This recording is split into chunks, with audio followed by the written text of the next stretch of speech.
Vamos a grabarlo como siempre.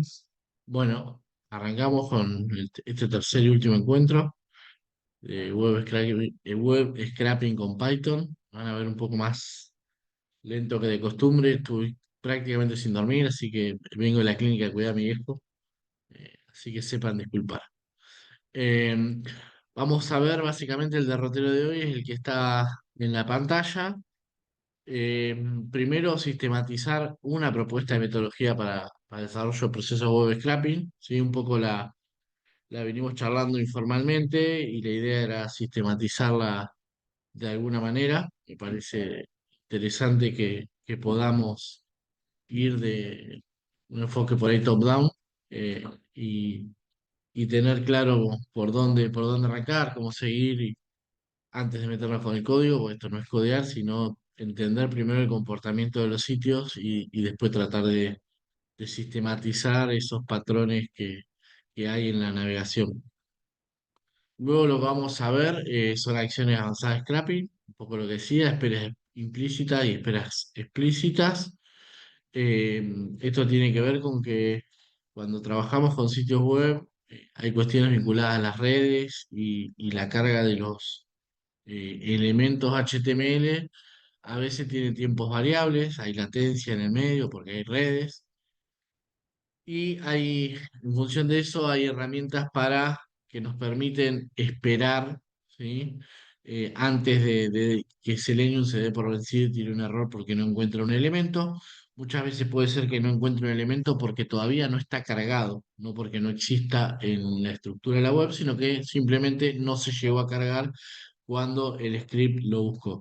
Entonces hay formas de decirle, aguantá un toque y veamos si aparece. Luego vamos a trabajar con interacciones avanzadas. La clase de Action Chains lo que permite es emular movimientos de mouse, de diferentes presionados o presiones de teclas. Y hoy lo vamos a trabajar un poquito. Luego, como le decía a Flor, el tema de excepciones, errores. Selenium tiene una batería de excepciones bastante potente, con lo cual nosotros vamos a poder identificar qué errores se están generando, capturar esos errores para que nuestro script no falle, sino que intente una acción alternativa. Y por último, más allá de que, por suerte, toco madera, no hemos tenido que implementarlo en los scripts que tenemos funcionando, queríamos dejar por lo menos la noción de que hay situaciones en las cuales los sitios web tienen políticas de bloqueo ante estrategias de scrapping y entonces en ese sentido queríamos dejar tres o cuatro acciones vinculadas a evitar ese tipo de bloqueos, como son las solicitudes a través de proxies, el control de frecuencia de solicitudes, que ya lo vimos un poco en el encuentro uno con el ejemplo del proyecto de investigación que les mostré, y la utilización de user agent aleatorios, ya vamos a ver qué es eso, pero es un concepto súper sencillo. Bueno, arranquemos. Vi que está Marcelo por ahí, buen día Marcelo. Está ahí, debe estar en la casa de Pantufla porque hoy era feriado. Eh, bueno, un poco, como les decía, no es una metodología. Ahí está Marcelo. ¿Cómo está Marcelo? No es una Hola Juan metodología. Manuel. En realidad estoy alternando con con otras reuniones acá. No era para avisarte que había alcanzado a ver algunos de los otros videos. Yo estoy llegado de México, o sea que sigo atajando penales con algunas cuestiones. Eh, no, y era nomás para saludarlos nomás y para felicitarles también Juan Manuel, que ha sido el principal responsable del armado del curso. La verdad que está muy bien organizado. Eh, Está un poco desactualizado el primer video porque habla de que Boca ha ganado, qué sé yo, pero bueno, después me imagino que,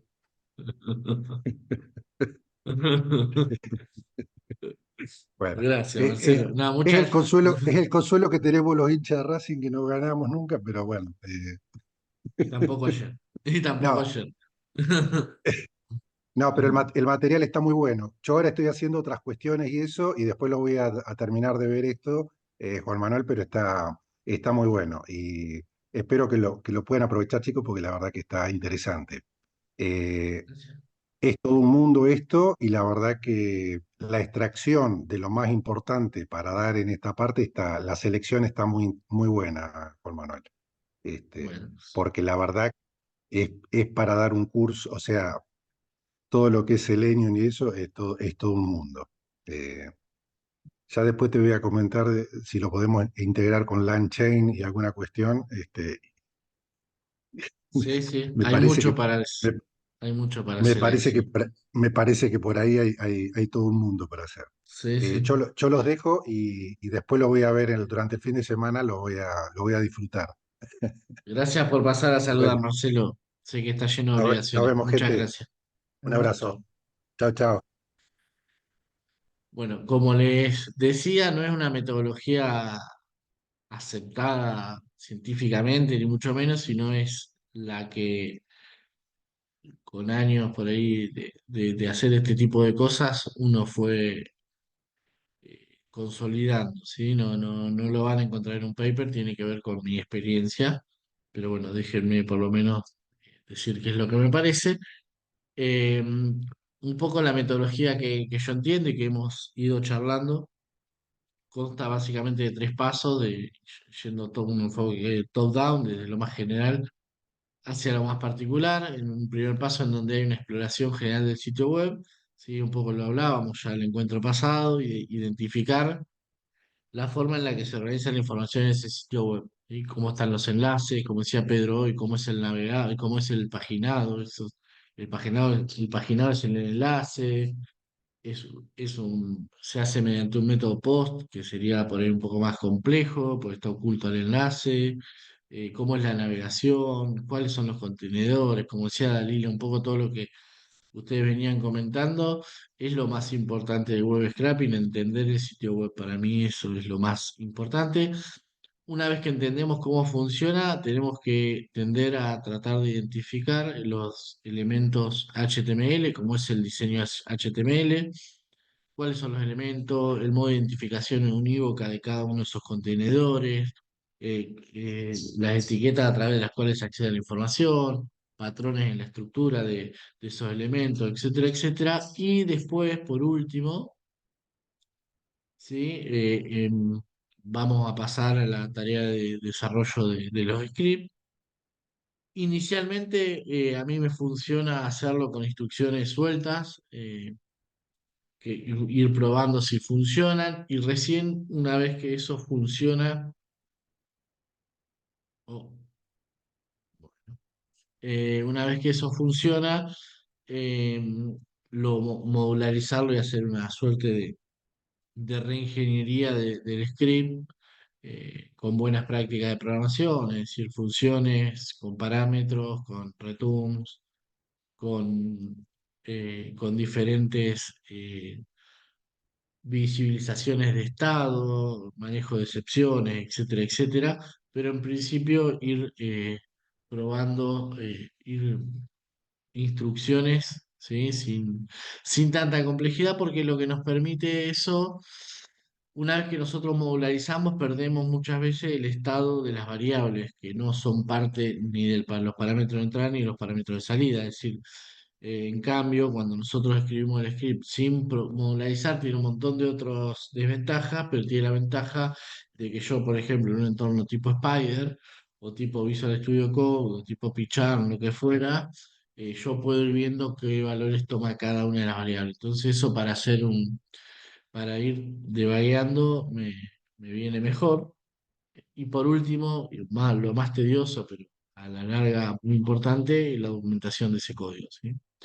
Un poco este es el proceso que venimos proponiendo con el taller. Cualquier cosa me van parando, ¿sí? Pero quería como dejarlo plasmado. Y esto un poco por ahí es redundante porque lo hemos ido charlando, pero un poco el primer paso, este de la exploración general del sitio web, está orientado a verificar la forma en que se estructura la información a alto nivel, como decíamos, cuáles son los enlaces, cómo se organiza la información, cómo se accede a la información de los sitios que necesito, es necesario loguearse para acceder a la información, posee comprobaciones CAPTCHA, de qué tipo. Eso también va, esa, esa cuestión va a complejizar bastante el desarrollo. Y para eso yo voy a poner el ejemplo de Bowen, ¿sí? Como para de alguna forma visibilizar en un sitio real todas estas cuestiones que planteo que miremos. Fíjense, lo primero que me doy cuenta en Bowen es que la URL no sé si se llega a ver, pero tiene un ver todo, si hay una opción en la página que es ver todo, que está bastante piola porque lo que me hace, salvo que yo necesite las secciones, es mostrarme en un único lugar todos los productos del sitio web. Yo no voy a tener que ir navegando entre secciones, sino que simplemente voy a tener que recorrer todo el paginado. Muchos de los sitios web tienen esa funcionalidad.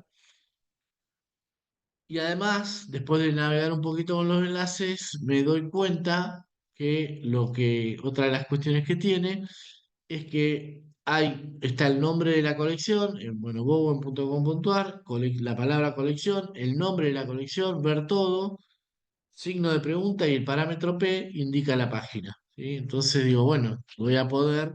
Lo primero que hago yo es ir a la URL arriba en el navegador web y ver si le pongo 5 y aprieto Enter, si eso funciona, si me pasan nuevos elementos. Lo pruebo un par de veces y me doy cuenta que sí funciona, con lo cual lo vamos a poder usar. Luego miro en esa página, en esa matriz general, como le dice Pedro, qué información tengo de cada uno de los artículos. Eso lo analizo, lo tendré que analizar con los expertos del dominio, son ustedes. Digo, bueno, los atributos que tengo son la descripción, el precio, los colores y un enlace a la descripción pormenorizada del artículo. Cuando entro, hago clic en la foto, me da esta otra información, código SKU, resumen, talle y método de pago, además de la otra información que ya tenía. La pregunta que me tengo que hacer acá es, ¿necesito esa información adicional?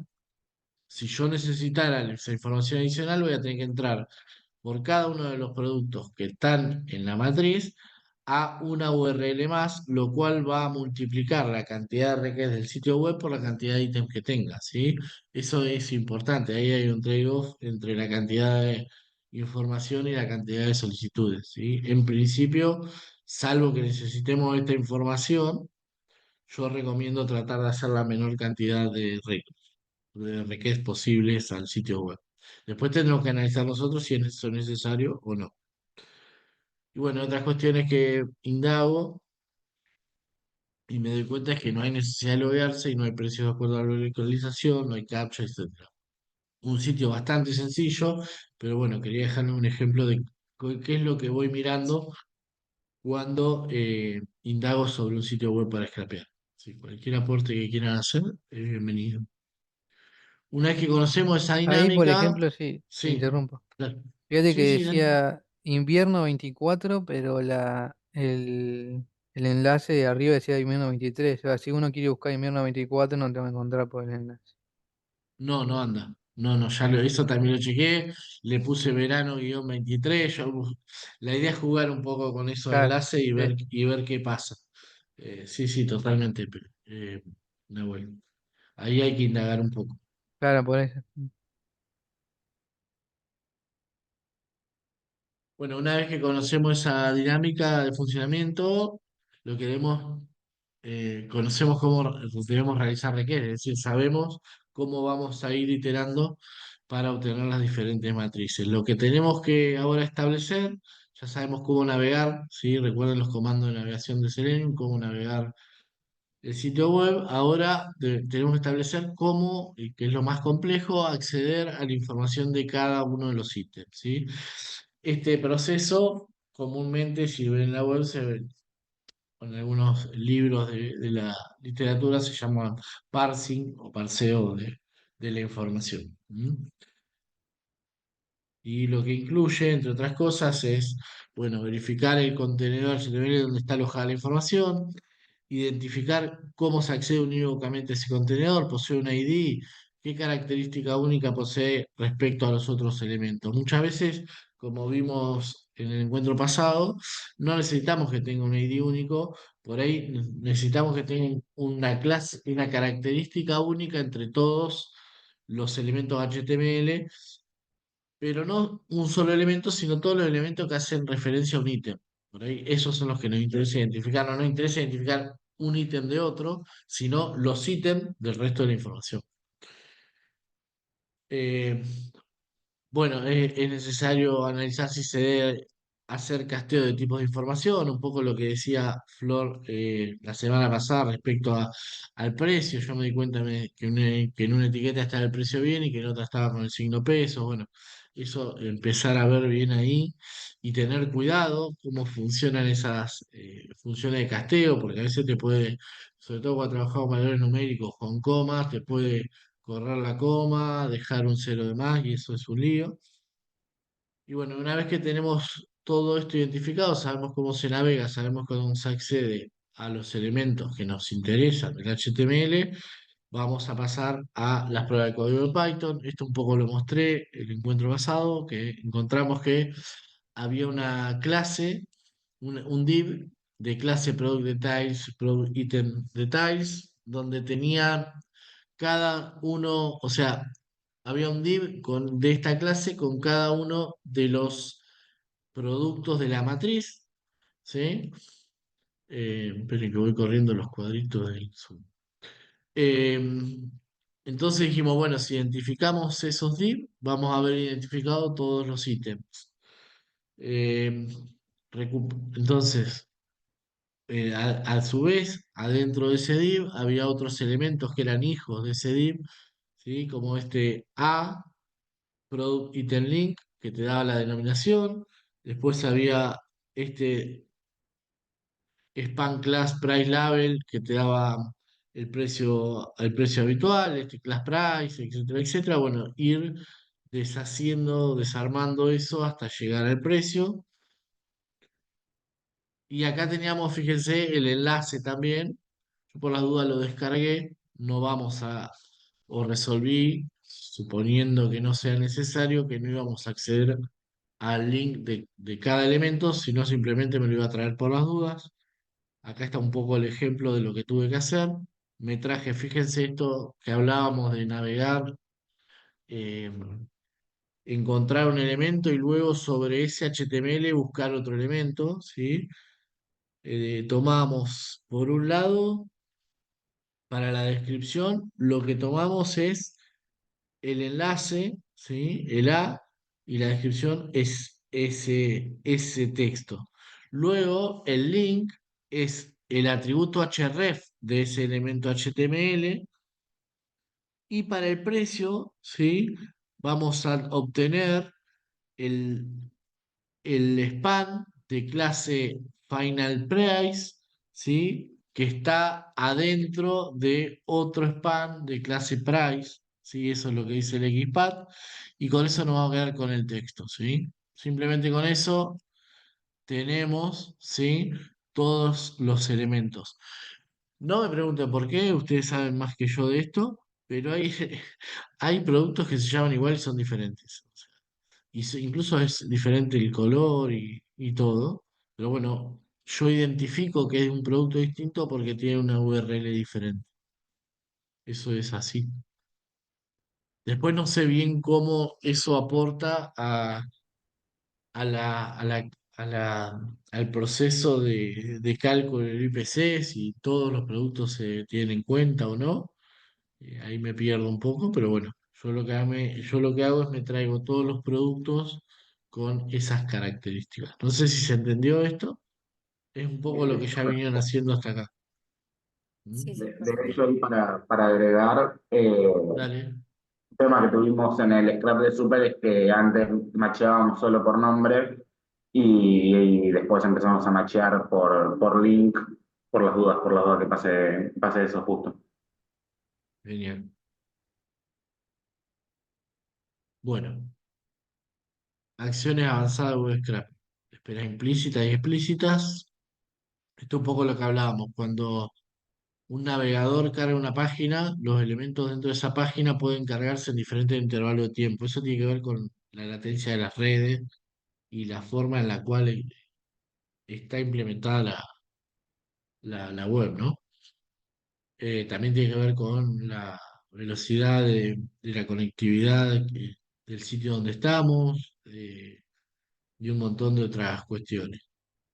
Muchas veces política de estructuración de los sitios web, que tienen por ahí un script, JavaScript, que le dice, bueno, que aparezca el banner 10 segundos después. O sea, hay muchas variantes por las cuales esto puede pasar, algunas de arquitectura y otras de diseño, pero bueno, la realidad es que pasa, y podría ser Dalila lo que te estuviera pasando a vos.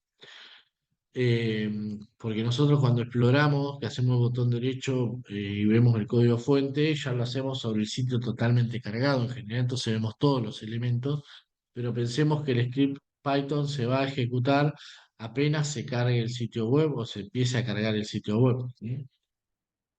Eh, y lo que pasa es que esta cuestión de que si el gato está desesperado por entrar, debe tener más frío que... Eh, Esto lo que pasa es que el hecho de que se cargue en diferentes intervalos de tiempo hace que nos dificulte a nosotros gran parte del trabajo, que es localizar los elementos HTML en donde está la información que queremos obtener. Y en general nos va a dar una excepción de este tipo, más adelante vamos a ver que es una excepción, pero básicamente que dice que el elemento no está visible. Podemos resolver este problema en Selenium utilizando esperas. La espera lo que te propone es una cierta holgura de tiempo antes de devolverte un error.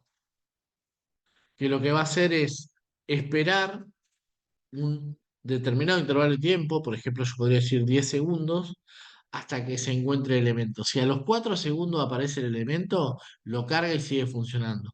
Si a los 9 segundos aparece el elemento, lo carga y sigue funcionando. Si pasaron los 10 segundos y no apareció el elemento, recién ahí me tiré el error. Es decir, como que me va a dar un changüí más antes de generar ese error. Y Selenium proporciona dos grandes tipos de espera. Algunos las explícitas la dividen en otra más, pero bueno, vamos a dejarlo así, que son las implícitas y las esperas explícitas. Te corto un cachito para hacerte Sí, una pregunta, justo que me surgió el otro día, porque claro, yo veía, creo que en algo que hiciste vos y creo que también lo tenemos en los scripts que usamos acá, que decía, claro, vos definías el wait del WebDriver en 10 segundos, por ejemplo, y le ponías entonces, no me acuerdo bien la redacción, pero WebDriver wait punto s presence, o sea, hasta que tal elemento aparezca. Y yo decía, pero entonces, ¿qué hace? ¿Espera 10 segundos o espera que cargue? Es simultáneo, digamos. Si carga, sí, ya arranca y de máximo espera 10 segundos. sí, me spoileaste la sección de la clase. Pero sí, eso lo que va a hacer es las dos cosas. O sea, va a ir censando que aparezca el elemento hasta que pasen los 10 segundos. Si antes de los 10 segundos aparece, sigue con la próxima instrucción. Si luego de los 10 segundos no aparece, 10 segundos digo porque es el seteo nuestro, pero podrían ser 8, podrían ser 50. Si después del tiempo que yo determiné no aparece, termina, corta, tiene un error, ¿sí? Y se corta el script. Pero ahí Bueno, vamos a perfecto. ver, hay muchas formas de hacer eso. La más sencilla es la espera implícita, que básicamente es determinar una espera global que se aplica a todas las búsquedas de elementos. Es decir, se inicializa una implicit wait, que es una constante a lo largo de toda la función, que dice, yo voy a esperar cada vez que vaya a hacer un find element, lo máximo que voy a esperar son 10 segundos, ¿sí? Voy a esperar 10 segundos, punto. O sea, lo voy a buscar, buscar, buscar hasta que pasen ese intervalo de tiempo. Si ya cuando pasó el tiempo no encontró el elemento, tira error. No hay condiciones acá, simplemente dice eso, ¿sí? Especifica un tiempo máximo que Selenium espera antes de arrojar un error de que no está el elemento o que no está visible. Si el elemento no está disponible de inmediato, Selenium lo que va a hacer es esperar ese tiempo antes de lanzar una excepción. ¿Sí? Que es esta opción, implicit wait, lo que va a hacer es esperar ese tiempo antes de lanzar una excepción. ¿Sí? Que es esta opción, implicit wait, lo que va a hacer es esperar ese tiempo antes de lanzar una excepción. ¿Sí? Que es esta opción, implicit wait, lo que va a hacer es esperar ese tiempo antes de lanzar una excepción. ¿Sí? Que es esta opción, implicit wait, con un tiempo de espera. Acá podemos poner directamente el número, yo lo separé en dos para que quede más bonito. Pero lo que va a hacer básicamente es setear la espera en 10 segundos. Cuando vaya a buscar este elemento guión bajo ID, si no aparece, se va a quedar parado 10 segundos ahí. Si al término de, si en el intervalo, si en ese mientras tanto apareció, va a seguir elemento encontrado y sigue con la siguiente instrucción. Si pasaron los 10 segundos y todavía no lo encontró, tira error. ¿Sí? No hay mucho más que eso. ¿Mm? No hay mucho más que eso. Y es una espera un poco más tonta en el sentido que yo determino este valor y el implicit wait se aplica a todas las búsquedas de ese script. ¿Sí? Eso es importante. No a una, sino a todas las búsquedas de ese script se le va a aplicar un implicit wait de 10 segundos, lo cual por ahí no es lo más inteligente ni lo más rápido, porque lo que sucede ahí es que en el peor de los casos, por cada búsqueda va a esperar 10 segundos y se hace el script interminable. Podemos hacer algo más inteligente, que es justamente lo que Pedro comentaba antes, que es la espera explícita, que se utiliza para esperar a que ocurra una condición específica antes de continuar con la ejecución del código. Es decir, no se aplica solo a las búsquedas, sino a otras cuestiones, ¿sí? Y justamente es útil cuando yo estoy esperando una situación, alguna de varias situaciones, que un elemento aparezca, que desaparezca, que pase a tener cierto estado, ¿sí? Hay cuestiones piolas vinculadas a esto, y se utiliza la espera explícita en combinación entre l- la clase WebDriverWhite, ¿sí? Que determina la espera explícita, al cual le paso el driver que tengo vivo más la espera máxima.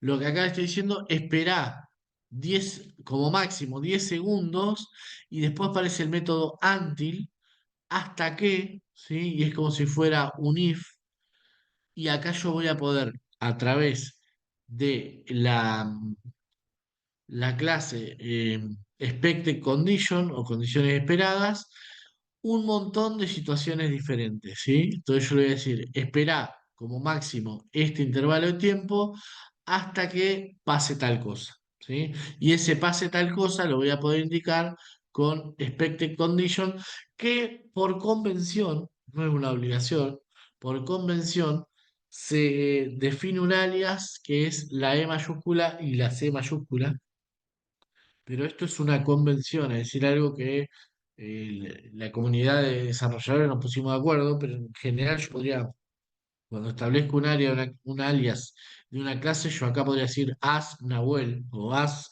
cualquier cosa, ¿sí? Porque estoy definiendo un sobrenombre a eso. Y después, ¿para qué sirve esto? Básicamente para no tener que usar toda la palabra expected condition acá, sino simplemente, por acá, usar ese punto presence of element located, ¿sí? Yo si no tendría que usar acá, si no defino un alias, debiera definir expected condition punto presence of element location, ¿sí? ¿Se entiende? Básicamente es para cortar y hacer más entendible el código. Y acá esto se está combinando con un manejo de excepciones, que un poco lo que hablábamos con Flor hoy, que después de esto lo vamos a ver con mayor profundidad. Pero se entiende un poco la sintaxis. Ahora vamos a ver algunas de las condiciones más importantes. En realidad les dejo todas las condiciones más importantes para que les quede como referencia, las traduje todas. Eh, Pero bueno, algunas son que esté presente el elemento, si esto es cuando lo que va a hacer es esperar hasta que esté presente, justamente es como un implicit wait, o acá hasta que esté visible, ¿sí? Que no es lo mismo que esté presente, que todos estén presentes, que el texto esté presente, que tal texto esté presente en el elemento, recuerden que hay textos que son dinámicos, que tal elemento esté invisible, ¿sí? Que eso pasa. ¿Qué tal? Esto se vuelve interesante y lo usamos bastante.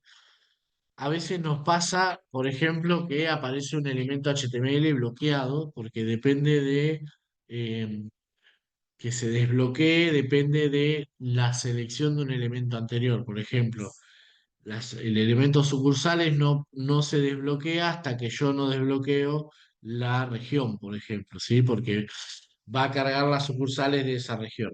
Yo lo que podría decir acá es, bueno, esperá hasta que el elemento sea cliqueable, porque ¿qué pasa? Muchas veces nosotros le proponemos una interacción, como las que vimos en el encuentro pasado, de mandarle un valor a un combo, a una lista. La lista está presente, pero todavía no es interactuable, no es cliqueable. ¿Sí? ¿Por qué? Porque está bloqueada. ¿Vieron? Un elemento HTML está bloqueado cuando la letra está como grisecita. No sé si se dan cuenta de lo que hablo. ¿Sí? Pasa Bien. también a veces cuando no sé, por ejemplo, querés comprar algo y si no elegís el color o el talle, no está habilitado el botón que dice Es, comprar es. o... Ese ejemplo fue mucho más gráfico de lo que dije yo, excelente. Sí, tiene que ver con eso. En ese caso, Selenium encuentra el botón, pero ese botón todavía no es cliqueable. ¿Sí? Entonces yo acá podría esperar, establecer una espera explícita hasta que ese botón sea cliqueable. En general, como eso depende de otra acción, el tema del botón, no, no hay ahí en el medio una latencia, porque simplemente yo elijo otra cosa y ese botón se vuelve... eh, cliqueable. Pero lo que pasa mucho cuando utilizamos, por ejemplo, Ajax o jQuery, que son tecnologías que yo elijo una cosa y el próximo elemento, sin recargar la página, va a buscar a la base de datos otra información que depende del elemento anterior. Eso sí tiene una latencia y muchas veces pasa que cuando yo paso la instrucción de cliquear ese elemento, un elemento de un combo, de una lista desplegable, todavía no está porque la está yendo a buscar a la página al motor de base de datos. ¿Sí? Entonces, en esos casos por ahí es más común que tengamos que usar esta condición. Bueno, acá tenemos la bien gráfica, ¿no? Element to be selected, o sea, a que pueda ser seleccionable. En este caso es una lista desplegable. En este caso sería más un botón. Y bueno, hay algunas. Fíjense, este creo que lo usamos, ¿sí? Alert is present, cuando espera que aparezca una alerta en la página, pop-up, ¿sí? Este, estoy casi seguro que lo usamos para el banner. Eh, y así hay otros, ¿sí? Acá, además de dejarle todas, acá este ejemplo me parecía importante. Eh, yo no puse mucho más que eso porque la verdad que depende mucho del problema al que nos estamos enfrentando, pero sepan que eso se puede hacer. A veces nos vamos a dar cuenta que no nos vamos a dar cuenta qué es lo que está pasando. eh, la forma de notar eso no es tan trivial. ¿Qué quiero decir? Sí, pero si yo eh, el código fuente de la página HTML y existe un elemento que después Python no puede Selenium no puede encontrar, lo más probable es que esté pasando esto, que esté pasando que el elemento no es que no exista, no es que lo estamos buscando mal, sino es que tarda en hacerse presente en la estructura HTML, ¿sí? Es decir, nos vamos a dar cuenta que estamos teniendo un problema de, que requiere espera implícita o explícita por descarte. No nos vamos a dar cuenta eh,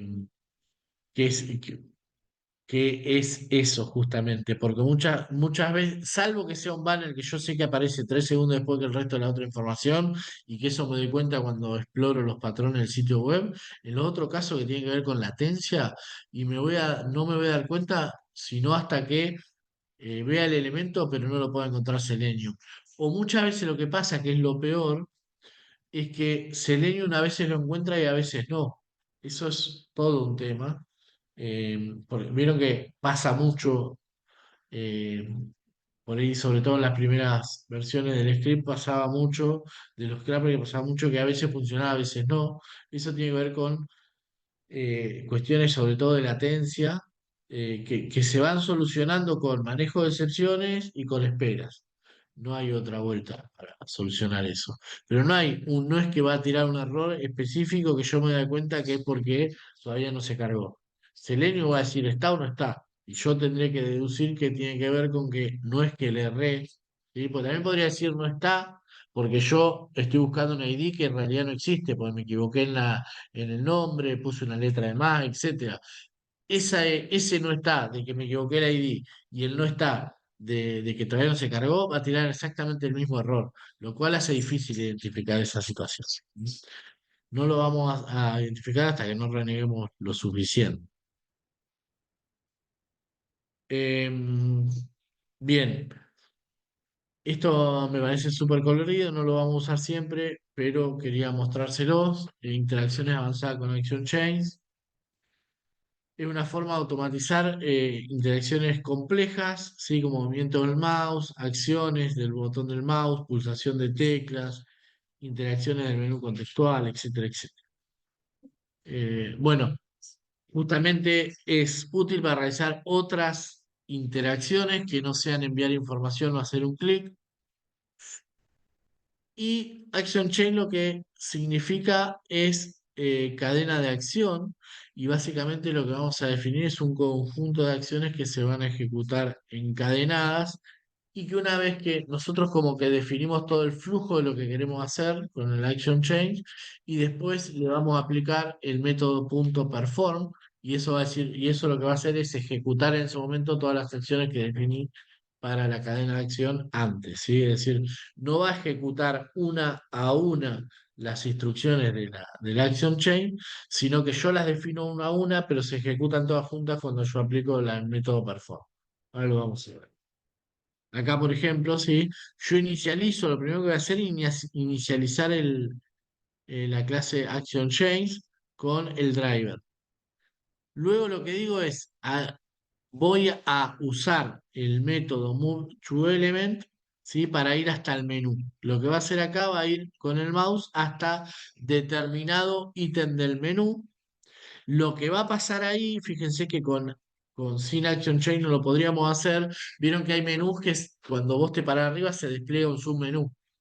Bueno, ¿eso cómo lo hacemos si no aparece hasta que yo no me paro arriba del menú? Bueno, la única forma de hacerlo es con Action Chain. Eh, una vez que yo me paro arriba, se va a aparecer, se va a desplegar este menú, submenú escondido, y yo puedo hacerle clic. ¿Sí? Acá se supone que hay un find element, ¿no? Tanto acá como acá hay un find element, ¿se entiende? O sea, donde yo localicé el menú acá y yo localicé el submenú acá. Y luego que ya generé la cadena de acción, en este caso la cadena de acción tiene dos acciones nada más, lo que le aplico es un punto perform. Cuando yo aplico esto, recién acá se ejecutan estas dos acciones anteriores. No es que en este momento se ejecutó esta y en este momento se ejecutó esta, sino que se ejecutan cuando yo hago perform. ¿Se entiende? Hay una cuestión que les quiero mostrar antes de seguir, que me pareció interesante para ver patrones. Hay un complemento que se instala que es Selenium IDE, ¿sí? Que yo puedo inicializarlo. Ven acá toda la pantalla que aparece al costado, porque es un pop-up, no sé si ustedes lo ven. No, ¿No? no se Bien, ve. bien. Ahora vamos a compartir toda la pantalla. Ahora sí, yo voy acá, inicializo Selenium IDE, Sí, y lo ahí que se me ve. permite es, por ejemplo, generar un nuevo proyecto, ¿sí? Todo esto no es tan importante. Vamos a ver ahora lo realmente importante. Juan prueba. Y lo que le voy a decir es dónde quiero grabar esta prueba. Vamos a ponerle Carrefour y voy a poner Start Recording, ¿sí? Fíjense lo que va a pasar. Esto abierto, yo voy a ir seleccionando, esperen que lo voy a poner así para que ustedes vean todo. Oye, acá ven esto y ven yo elijo cosas. Ay,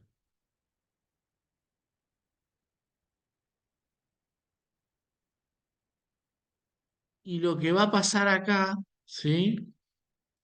No está medio colgado. Pero lo que va a pasar acá es que uno a uno, ¿sí? Me va mostrando cómo Selenium, ¿sí? Este IDE de Selenium, tradujo las acciones que yo hice, ¿sí? No siempre lo vamos a seguir, no siempre funciona, pero acá, por ejemplo, a ver, lo voy a hacer de vuelta para que cuando, esperen que cierro esto. eh, Vamos a grabar un test nuevo en Carrefour.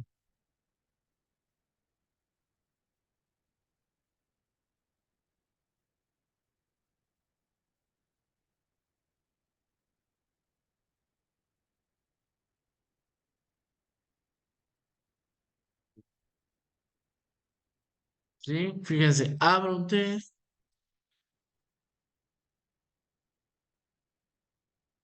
y está tardando.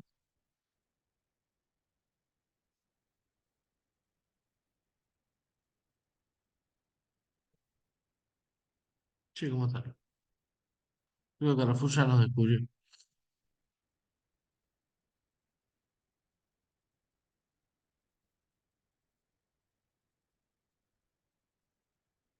Ahí está. ¿Sí? Y yo voy a poder, ¿sí? Ir eligiendo cosas y acá lo que va a hacer Selenium es me va a traducir, ¿sí? Cada uno de los comandos que yo utilicé, ¿sí? Y fíjense, yo después puedo, botón derecho, exportar esto a, por ejemplo, a un script de Python, ¿sí? Que ahora vamos a ver lo que me da.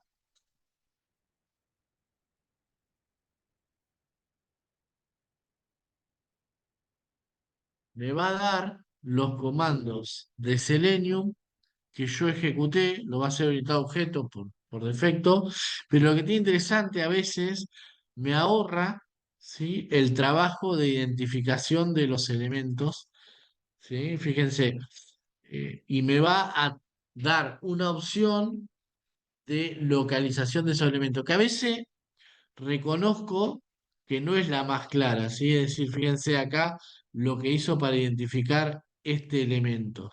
Usó un CSS selector así de largo, pero la verdad que a veces en estructuras de sitios web súper o muy complejas, esto suma, ¿sí? Y aparte, todo lo que tiene con Reaction Chains funciona bien. eh, y es una forma de ver que básicamente código Selenium no hecho a mano por nosotros, sino que Selenium Unido nos va a dar una mano. No funciona perfecto, esa exportación no funciona perfecto, por ejecutar y no anda perfecto, pero yo en muchos casos lo usé para este tipo de cosas, cuando estaba medio perdido en la localización, en el uso de locator HTML, lo uso, corro una pruebita con Selenium IDE y veo cómo hizo Selenium para identificar eso que yo navegué como usuario. ¿Se entiende un poco la idea de eso? Es una herramienta más. Vieron que nosotros dijimos que estaba Selenium WebDriver, que es el que usamos mayoritariamente, Selenium IDE, que es este que les mostré, y después está el otro Selenium Grid, que es para ejecuciones distribuidas, ¿sí? Un poco les quería mostrar, porque ahora que viene a colación el tema de... perdí la presentación. Acá. El tema de Action Chain, localización de elementos, es una forma más de localizar esos elementos, ¿sí? No sé si me siguieron. Bien. Bueno, avancemos. Algunos elementos Action Chains, métodos, click, ¿sí? Click and hold, mantiene presionado el botón izquierdo el ratón en un elemento, context click, el botón derecho, doble clic, drag and drop.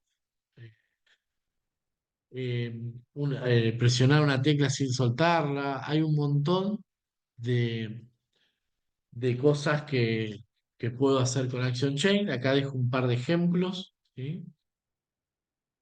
Un ejemplo lo pueden ejecutar. Acá básicamente lo que voy a hacer es apretar doble clic sobre este botón, eh, perdón, botón derecho, doble clic, y acá aprieto Shift eh, y clic en Box 3, que lo que va a hacer es seleccionar todo el texto, ¿sí? Se los dejo para probar si quieren. Acá está el elemento HTML y en código está el encuentro 3 Action Change 1 se llama. Está este código que ejecuta una serie de acciones Action Change. Y está también pintoresca, en donde básicamente tengo un cuadrado muy simpático, otro cuadradito que es un contenedor, y lo que hago acá es arrastrar este cuadrado hasta dentro de este otro cuadrado, ¿sí? Acá les dejo el código, cómo se hace eso, se inicializa, fíjense, siempre esto es así. En el medio de una cadena de acción van a tener una primera instrucción que es crear la instancia de Action Change, y una última opción que es una última acción que es aplicar el método perform, que lo podemos hacer incluso sobre la cadena de acción. Fíjense que acá no lo hago en dos instrucciones separadas, sino que al final de la instrucción en la que hago el drag and drop, es decir, lo que estoy diciendo es llevar el elemento arrastrable al el elemento en donde se dropean las cosas, donde se vuelcan las cosas. Y lo que va a hacer es agarrar esto con el mouse, es como va a imitar o emular que yo presioné el mouse, va a llevar este cuadradito hasta acá adentro, ¿sí? Y va a esperar antes y después 3 segundos para que lo puedan visibilizar. Si quieren lo intentamos probar. Pero que voy a tener que compartir toda la página, toda la pantalla. A ver si esto funciona. Ahí está. Fíjense, 1, 2, 3.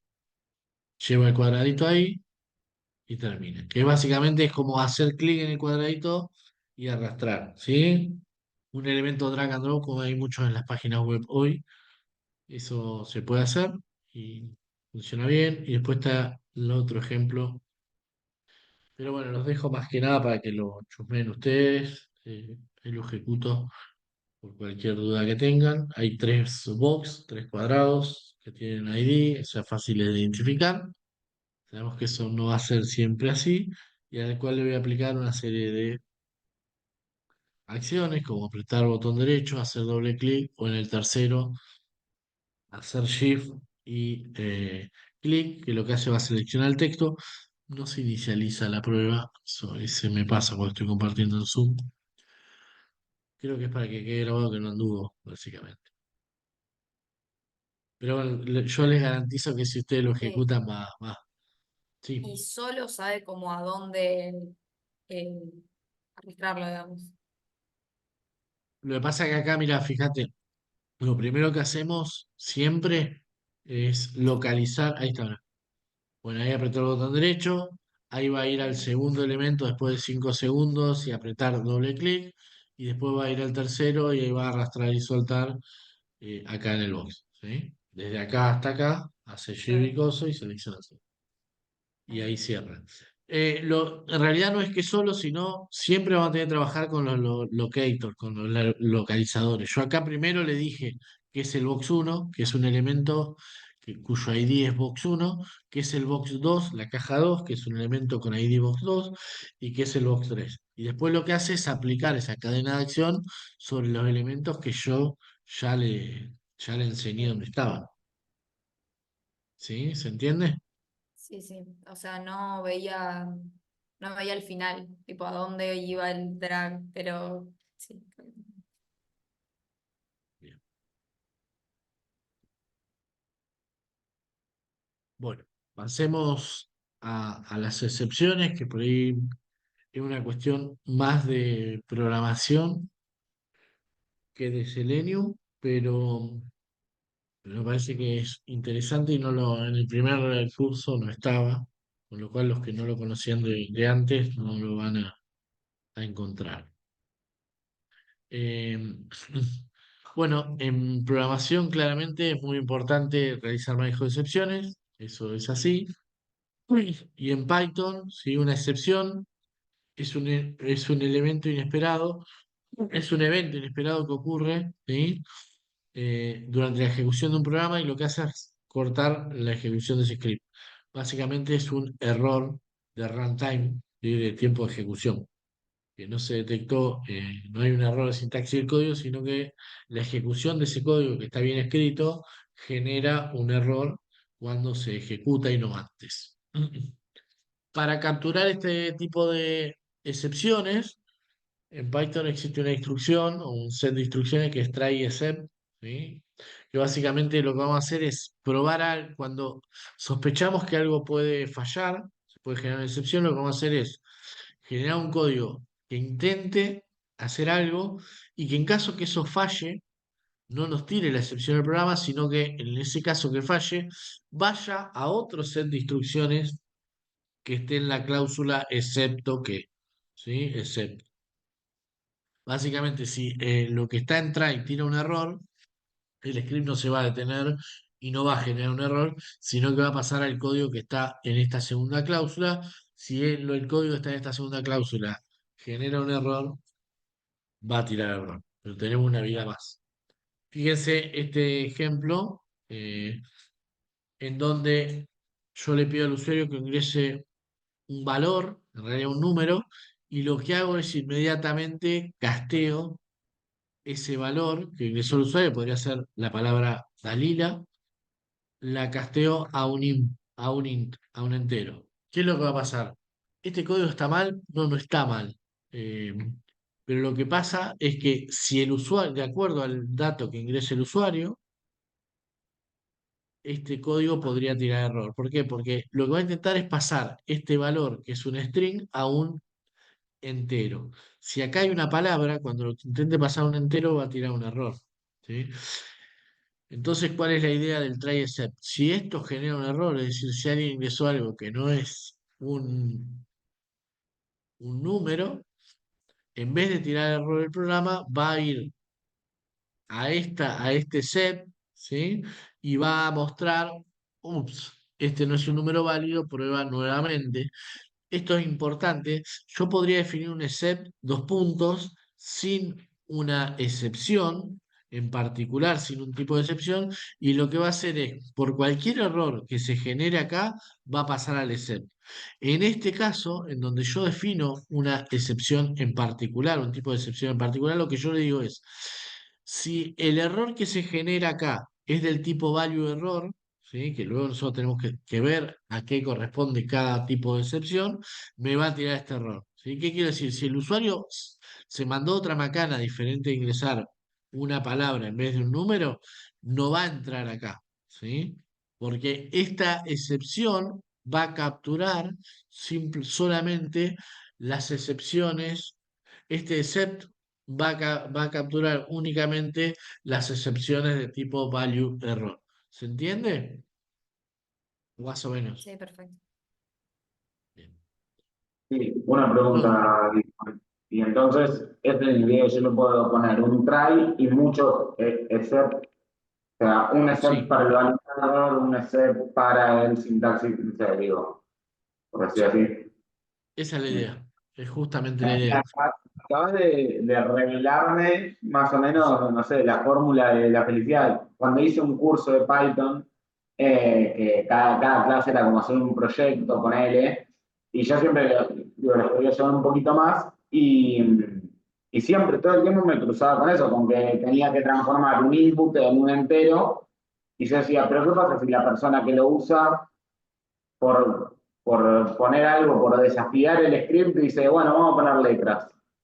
Y entonces yo empezaba, y bueno, entonces le pongo una lista que sea el diccionario y digo que si el texto ese tiene algún elemento de la lista, un quilombo, y Sí, era sí. solo para... Sí, es súper útil y aparte en sistemas de producción no hay otra forma porque tenés que poder capturar esos problemas que se generan, que en definitiva se generan con una lote con algunos lotes de datos sí, con otros no, porque no son de errores de código, sino son situaciones no previstas en el código. Entonces lo que hacemos con el try LSEP es aumentar la cantidad de variantes que prevemos que pueden ocurrir en el marco de la ejecución de nuestro script. Entonces, la forma con la que hay cosas que aprendí yo acá, hay cosas que yo no usaba exactamente. Sí, pues la revisé completa la cláusula a la instrucción try de la documentación oficial de Python y la verdad que yo no la usaba completa. Ahora vamos a verlo en detalle. La instrucción try actúa como sigue. Se ejecutan las instrucciones de la cláusula try, es decir, el primer bloque. Si no ocurre ninguna instrucción, ninguna excepción, esto es importante. Es decir, si acá el usuario ingresó un número realmente, un texto, pero que es un número y lo pude castear a entero bien, acá lo que va a hacer es tuk y va a saltar, ¿sí? No va a pasar por el except, porque no se generó ninguna excepción. ¿Mm? Eso es importante. Es decir, se ejecuta la instrucción de la cláusula try, si no ocurre ninguna excepción, se saltea la cláusula except y la ejecución del enunciado try finaliza. ¿Sí? Acá fíjense.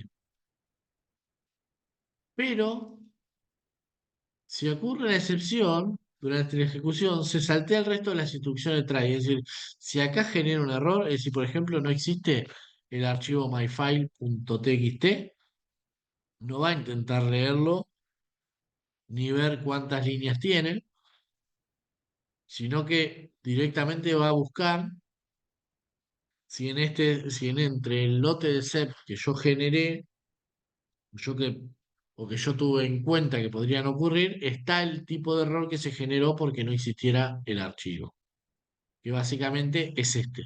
¿Mm? Ahora bien, si el tipo de excepción coincide con alguna bueno, sería de las excepciones nombradas después de los except, se ejecuta la cláusula except, sería esta, y luego la ejecución continúa después del bloque. Es decir, esto tira error, se ejecuta esto y después no se ejecuta esto, sino que pasa a la siguiente instrucción luego del bloque try except. Y luego lo que hay también, obviamente, si no ocurre ninguna excepción, se salta todo, esto lo dijimos. Después hay otra opción que es no hay ninguno de los except que ocurre un error, pero no es ninguno de las excepciones que yo tengo previstas. Yo puedo dejar una excepción general, que es esta, en donde va a entrar si no entró a ninguna de estas otras excepciones y acá en el try se genera un error. ¿Entiendes? Es decir, acá yo digo, bueno, si hay un error lo capturo, no sé qué error es, la verdad todavía no me doy cuenta. Esto puede servir en tiempo de debugging, cuando yo digo, bueno, que no de error, y si da error acá yo descubro qué tipo de error es y puedo generar una nueva excepción. ¿Se entiende? Y hay otras dos cositas que yo la verdad no las tenía tan presentes, quizás Nahuel sí. El bloque finally, que es una estructura que se utiliza para ejecutar un código independientemente si se produce una excepción o no. No sé bien en qué momentos puede funcionar, pero básicamente es, yo tengo un try, tengo un except, se ejecuta el try, y bueno, tengo un try, tengo un except y tengo un finally, que esto va siempre al final. Se ejecuta lo del try sin error, al final se va a mostrar lo del finally. Se ejecuta el try, da error, se ejecuta el except, al final va a mostrar esto. Es decir, esto lo va a mostrar siempre. Todavía no sé para qué sirve, pero me pareció pintoresco. Y después, por otro lado, es que el try, otra cosa que no conocía, es que tiene un else. ¿Sí? De vuelta, ese para el código se ejecutará solo cuando no se produzcan errores. Es decir, se ejecuta esto y si en el medio de todas las excepciones que hay no se ejecutó nada, también se ejecuta esto. ¿Sí? Esto se va a ejecutar solo si anduvo el try. ¿Mm? ¿Se entiende? La verdad, nunca lo había visto así. Ahora sí lo encadenamos con Selenium. Algunas de las excepciones que vienen definidas con Selenium son estas, ¿sí? Elemento no seleccionable, como hablábamos hoy con la lista desplegable que no permite seleccionar valores. El elemento no está seleccionable. El elemento no es no es interactivo en ese momento, el elemento no está visible, el elemento no existe, no hay un frame, no está el alert presente, ¿sí? Son diferentes, o time out, exception. Fíjense, acá se va a generar cuando yo hago un implicit wait, no aparece, pasan los 10 segundos, no aparece el elemento, te tira este error. Si yo, por ejemplo, hiciera una espera explícita hasta que aparezca el alert, que es el que habíamos visto como ejemplo, si no pasan los 10 segundos y no aparece, me va a tirar este error. Si yo cerré el WebDriver, le hice un close, un quiet, no me acuerdo, y luego le tiro una instrucción, me va a tirar este error. Es decir, ya no existe más ese drive, ¿sí?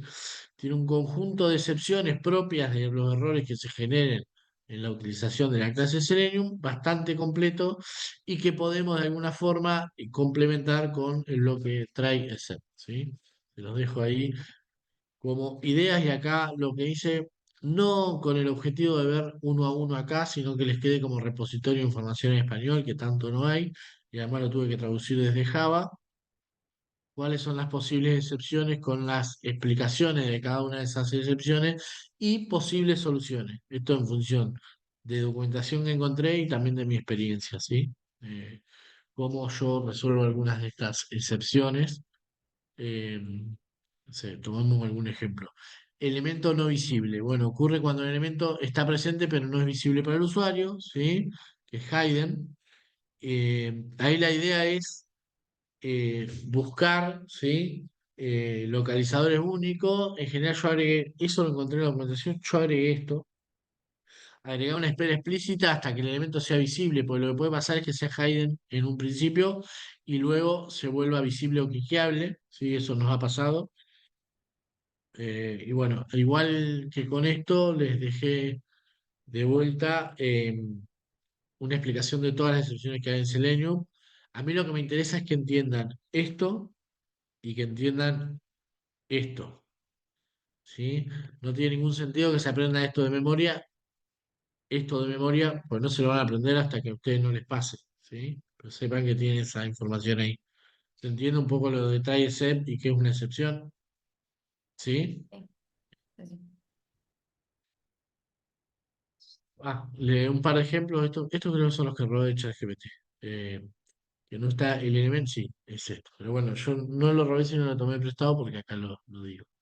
Eh, un poco busco un elemento que no existe y acá lo que puedo hacer un set, ¿sí? Que no me tire error, que no se caiga el, el script, sino que simplemente me aparezca este cartel en pantalla de que no se encontró el elemento, que es muy distinto y más suave que te tire error. Como pensemos que estamos navegando por las páginas de Carrefour, estamos a la mitad del scrapping y se genera un error. ¿Qué va a pasar? Se corta el script y vuelve a foja cero. Entonces, ante eventuales errores, siempre es importante capturar esos errores para que el script pueda seguir con el resto de de la ejecución, ¿sí? O si no, arranca de cero. Y acá hay una utilización de finally interesante. Es decir, no importa lo que pasó antes, yo siempre cierro el driver.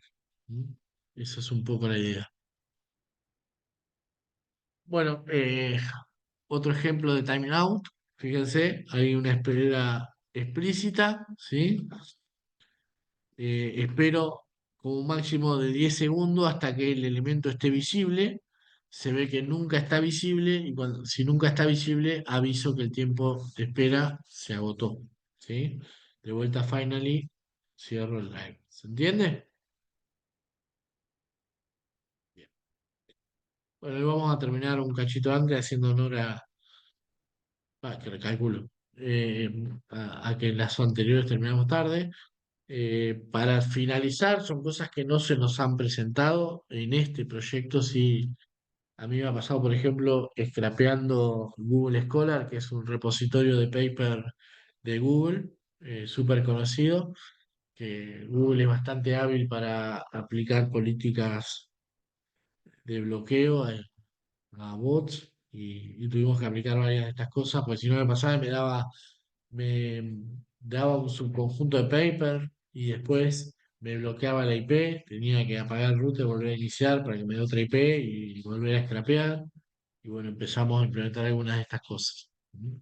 Se las quiero dejar como por lo menos para que sepan que existen. eh, Ojalá nunca las tengamos que usar. La primera, eh, la más sencilla, pero que se utiliza en conjunto con la gente de infraestructura, es decir, lo que decía mi abuelo, o sea, utilizamos un proxy libre con los riesgos que eso conlleva, o implementamos, ¿sí? Un proxy nuestro, digamos, y lo utilizamos para, incluso puede ir iterando y cambiando la IP, y la utilizamos para hacer solicitudes. Hay una extensión de la clase de la librería Selenium que se llama Selenium Wine, que permite interceptar y modificar soluciones HTTP y HTTPS, lo que incluye el uso de proxy, ¿sí? Lo instalamos y es posible definir esos proxies HTTP, básicamente para los que no tengan tan claro qué es. Pasa mi petición HTTP, pasa por otra máquina antes de llegar a Carrefour y Carrefour ve la IP de esa otra máquina por la que yo pasé. No ve mi IP, no se da cuenta que soy yo, sino que cree que es otra persona de otra máquina por la cual yo hago pasar mi solicitud. ¿Sí? Cuando llega el encabezado HTTP con la dirección IP, no le muestra la mía, sino que le muestra la del proxy. Entonces, ¿para qué es útil eso? Bueno, pues yo podría decir, cada N solicitudes voy cambiando de proxy de máquina, entonces lo que va a ver después el sysadmin cuando vea los accesos a la web es que van a entrar, va a haber 5 requests desde una IP, 5 de otra distinta, 5 de otra distinta, y no 10.000 desde mi misma IP.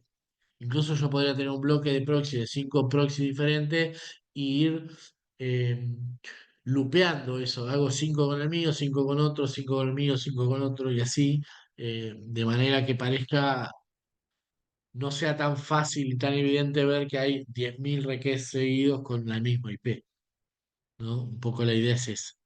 Es muy sencillo implementarlo, pues tenemos que tener solo los proxies. Y acá defino el proxy HTTP, HTTPS y también puedo definir un subconjunto de IP o de dominios a los cuales no se le aplica proxy, ¿sí? Esto se genera en un diccionario y ese diccionario luego se pasa en la inicialización del WebDriver a un argumento, un parámetro Selenium while-options, en donde yo le paso la opción del proxy y después hago el get. Entonces lo que va a pasar acá es que Google va a ver esta IP y no esta IP, la de HTTPS, porque estoy accediendo a una a HTTPS, va a ver bueno, que es la misma que la primera, eh, y no mi IP. ¿Se entiende? La segunda tiene que ver con con el control de frecuencia de solicitudes. Esto ya lo vimos cuando vimos que les mostraba cómo nos robábamos los PDF desde el digesto electrónico de la universidad. Que la idea ahí básicamente es, si nosotros hacemos un request a continuación del otro en un bucle for, por ejemplo, ahí lo que va a pasar es que los requests se van a ejecutar con relativa equidad en las frecuencias, ¿sí? Y va a ver que cada un segundo la misma IP le está pegando a nuestro sitio web, ¿sí? Un sysadmin podría, de alguna forma, temer por un ataque de negación de servicio y bloquearnos nuestra IP. Una de las cuestiones que podemos hacer ahí es tratar de que nuestro scraper pase desapercibido de forma muy sencilla con la librería Time y yo aplicar acá lo que hago siempre es lo trabajo en complemento con la librería Random que genera número aleatorio, en este caso entre 1 y 5 y lo que digo es genero un tiempo aleatorio entre 1 y n, yo acá puse 1 y 5 que y después aplico un time.sleep, tiempo aleatorio, que lo que va a hacer es pausar la ejecución del script durante la cantidad de segundos que hayan salido acá de forma aleatoria. ¿Sí? Entonces no espero siempre 5 segundos o siempre 10 segundos, sino que va a ir variando la cantidad de tiempo que yo espero entre solicitudes para acceder, para ejecutar el próximo request. ¿Se entiende? Obviamente esto va a ralentizar el proceso de scrapping, pero de alguna forma nos va a hacer un poquito más indetectable, ¿sí? ¿Se entiende eso?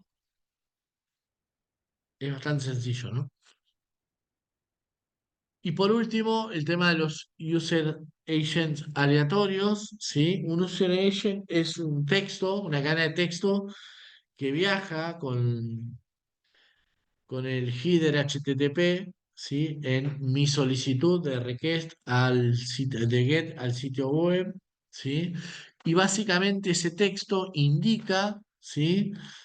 Desde qué sistema operativo y desde qué tipo de navegador yo estoy haciendo la solicitud a ese sitio web, ¿sí? Cuando yo hago, esto lo vimos en el primer encuentro, cuando yo hago un GET, voy a mandar ese get con con un header, con un encabezado de ese request, y la información que me devuelva también me la va a devolver con un header. Es la forma en que se implementa el protocolo HTTP. Y en general toda la capa de protocolos OSI siempre tienen encabezado. Pero bueno, básicamente lo que el propio navegador que hace el request se está autoanunciando. Che, yo soy un navegador Mozilla de una máquina Mac. ¿Sí? Entonces, ¿qué es lo que yo puedo hacer? Para que el tipo no se dé cuenta que hay un mismo niato con una misma IP que hace solicitudes GET de forma regular y desde el mismo navegador y sistema operativo, yo puedo utilizar librerías que enmascaran mi user agent, ¿sí? Eh, y mentir a ese sitio web respecto a qué navegador estoy usando y qué sistema operativo tengo. Entonces, si van dos requests diferentes, más allá de que sean de la misma IP, si le estoy generando, si lo estoy generando desde dos user agents distintos, podría pensar que son dos personas que están en la misma casa accediendo de dispositivos diferentes, ¿sí? Y mejor aún si cambio la IP y cambio el user agent, es decir, no es la misma persona, no es el mismo dispositivo, no es la misma máquina, no es el mismo navegador. ¿Cómo se hace esto? Hay una librería muy conocida en Python que se llama Fake User Agent, ¿sí?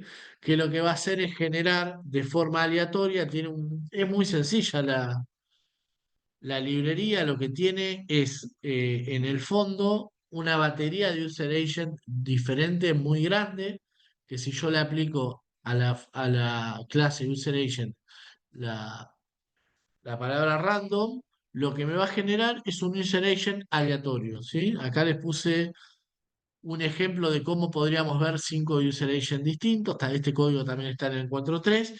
Y acá les puse cómo podríamos nosotros enmascarar nuestro user agent en en un request a Carrefour. ¿Sí? Está el parámetro headers del método get, al cual yo le puedo pasar un diccionario cuya clave es user agent y cuyo valor es el valor del user agent que yo generé con el fake. Y básicamente lo que voy a estar haciendo acá es enmascarando el agente de usuario con el cual voy a hacer la solicitud get. ¿Se entiende? Bueno. Hasta acá hemos llegado, nos sobró media hora hoy. Acá están las consignas del último encuentro, que básicamente es aplicar estas cuestiones si es que son necesarias. ¿Sí? Como les decía al principio, el objetivo de este taller, además de aprender Selenium, es poder aplicar este tipo de tecnología y de prácticas a nuestro proyecto, que es lo que más nos interesa. Y por eso la consigna final, como decíamos al principio, tiene que ver con terminar de cerrar en un paquetito ese pequeño scrapper que elegimos al principio del taller y que nos quede entre nuestra batería de scrappers un scrapper más ya en nuestro repositorio del sistema. ¿sí? Un poco de eso tratan las consignas de este tercer encuentro, que básicamente es generar la documentación y subir, hacer el pull request de este nuevo scrapper al repositorio oficial del proyecto. Esa es un poco la idea. No sé Estamos si... pensando, nosotros en su momento bajábamos los paquetes turísticos por despegar, descargábamos los precios de los paquetes hasta que nos bloqueó en todas las PC, que quizás se puede probar algo. ¿Seguro? Y yo Sí, había sí, probado es lo que no. del User Agent y no me había funcionado. Sí, Eso es lo único que probé. lo que pasa que el user agent, deja de grabar para eso tan largo. Solamente